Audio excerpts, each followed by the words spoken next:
కిలావరంగల్ మండలం ఆర్ఎస్ఎస్ శతాబ్ది ఉత్సవాల్లో భాగంగా కిలానగర్ శాఖ ఆధ్వర్యంలో నిర్వహించిన పథ సంచలనంలో పాల్గొన్న బీజేపీ జిల్లా అధ్యక్షులు గంట రవికుమార్.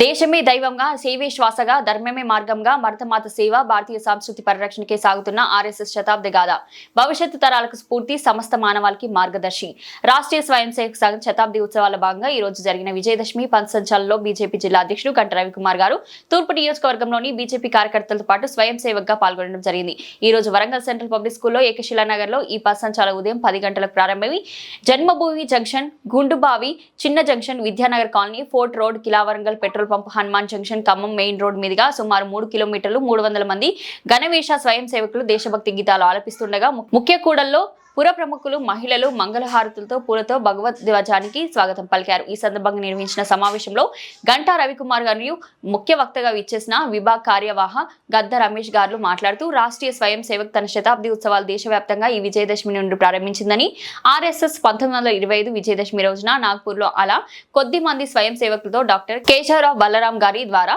ప్రారంభించబడి నేడు కోట్లాది మంది స్వయం సేవకుల ద్వారా దేశంలోని అతిపెద్ద ఎన్జిఓ, గవర్నమెంట్ ఆర్గనైజింగ్ గా గుర్తింపు పొంది తన 100 సంవత్సరాల సుదీర్ఘ ప్రయాణంలో 3 సార్లు నిషేధం విధింపబడిన ఎంతో మంది దేశభక్తులను తయారు చేసిన ఈ భారతమాత సేవలు నిమగ్నమైందని మరియు 100 సంవత్సరాలు చేసిన సేవా కార్యక్రమాలు, ఉద్యమాలను కొనియాడారు. ఈ శతాబ్ది ఉత్సవాల్లో భాగంగా భారతదేశ ప్రజలందరూ పంచ పరివర్తన అనగా కుటుంబ ప్రబోధన్, పర్యావరణ పరిరక్షణ, సామాజిక సమరసత, స్వదేశీ పౌర నియమాల వీటిపై అవగాహన పెంచుకోవాల్సిందిగా మరియు విధిగా వీటిని భారతదేశ పౌరులందరూ ఆచరించవలసిందిగా, తద్వారా మాత్రమే ఈ దేశ అభివృద్ధి సాధ్యమని పేర్కొన్నారు. అంతేకాకుండా ప్రతి పౌరుడు భారతమాత సేవకై సంసిద్ధులు కావాల్సిన అవసరం ఉందని, ఈ భారతదేశ ఔన్నత్యాన్ని ప్రపంచ దేశాలకు చాటి చెప్పాలని, తద్వారా హిందూ సమాజం మొత్తం ఒక్కటే అన్న భావన ప్రజలకు తీసుకెళ్లాలని మార్గనిర్దేశం చేశారు. చివరిగా ఈ పథ సంచలనం ద్వారా హిందూ జాగరణ శక్తి జాగృతం అయ్యి ఈ దేశంలో సామాజిక సేవా కార్యక్రమాలు పెద్ద ఎత్తున పాల్గొనే అవకాశం ఏర్పడుతుందని వివరించారు. ఈ కిలావరంగల్ మండలంలో నిర్వహించిన పథ సంచలనంలో సుమారు 300 మంది గణవేష దండ సహిత స్వయం సేవకులు వివిధ బస్తీల్లో పాల్గొని విజయవంతం చేశారు.